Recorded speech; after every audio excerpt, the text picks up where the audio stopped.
හරි. චාලුක කියන්නේ අචයන්නයි. ලෝ කියන්නේ අයන්නයි. උයන්නයි. ක කියන්නේ අයන්නයි. අකයන්නයි. අයන්නයි. ආයන්න ඒ. අල්ලයන්න උයන්න. උයන්න හැදෙන්නේ යෝ. අල්කයන්න අයන්න ඒ. චාලුක දැක්කනේ.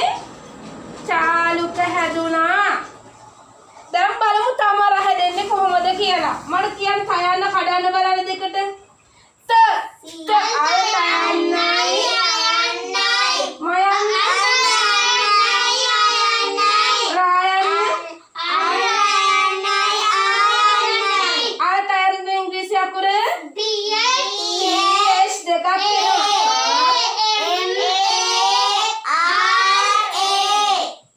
තමර හැදුනා. දැන් ඔය නම් ලේසිද? ලේසි. යන්න හැදෙන්නේ කොහොමද පුතේ? අල්පයන්නයි. කට්ටිය උත්තර දෙන්න ඕනේ මට හෙන්න වෙන වැඩ කරන්න බෑ. මෙතන අල්යන්න විතරයි. මෙතන කොහොමද හැදෙන්නේ? මේ අල්යන්නයි ආයන්න. මෙතන හැදෙනවා අල්නයන්නයි අයන්නයි. මෙතන අල්නයන්න. මෙතන අල්දයන්නයි අයන්නයි. බලන්න අල්පයන්නේ ඉංග්‍රීසි අකුර මොකද්ද? P G අයන්නක G N. මෙතන G N. මෙතන A. මෙතන N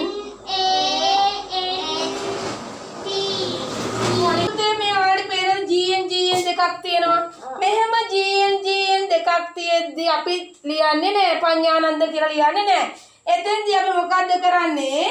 මෙන්න මේ G අකුර කපලා අපි ලියන්නේ ඉතුරු වෙන අකුරු ටික. පන් නා නන් ද. ඔන්න මේ ලියන්නේ. තේරුණා නේද? මෙතන මෙතන G අකුරත් කපලා මෙතන G අකුරත් කපලා. පේනවනේ පුතේ? ඤ දෙකක් එක තැනට එද්දී අපි G අකුර දෙකම කපනවා. N අකුර දෙක විතර එකතු කරගන්න. එතකොට පඤ්ඤා නන්ද කියලා මෙහෙම ලියන්නේ. ඊට මම ලියන මෙහෙමයි. ඥානසිරි. ඥානසිරි. ඥා හැදෙන හැටි මට කියන්න දැන් එහෙනම්. අඤ්ඤ ආඤා. න හැදෙන්නේ කොහොමද? අයන්නයි අයන්නයි. සී හැදෙන්නේ කොහොමද? අල්සයන්නයි යන්නයි. සී හැදෙන්නේ අරයන්නයි යන්නයි.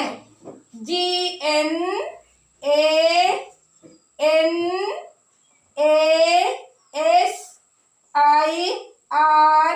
අය ඔන්න ඥානසිරි. එතන අපි කපන්න ඕනද? මේ G දෙකක් නැති නිසා අපි එහෙම කපන්නේ නැහැ.